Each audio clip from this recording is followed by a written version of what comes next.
এ অপরাধ আমি রাখবো কী করে, এ লজ্জা আমি কোথায় রাখবো। অপরাধবোধ এবং আত্মগ্লানি দূর হয়ে কীভাবে বক্তার আত্মশুদ্ধি ঘটল তা সংক্ষেপে লেখো। এখানে আত্মশুদ্ধির সূচনা।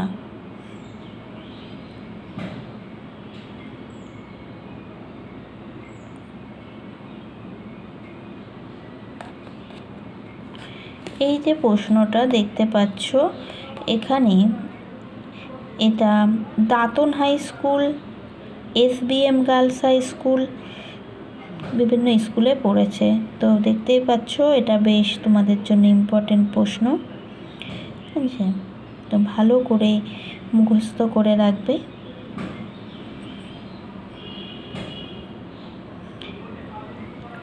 শিক্ষক সম্পর্কে বইটা একটা পত্রিকাতে লেখার পর ছাত্র সুকুমারের যে অনুশোচনা হয়েছিল, যে সে ছাত্র হিসাবে শুধু শিক্ষকের শাসনটাকেই দেখেছে, শিক্ষকের স্নেহ মমতা এগুলোকে সে বুঝতে পারেনি, সেটা ভেবে তার যে অপরাধবোধ সেটাই নিয়ে এখানে লেখা হয়েছে।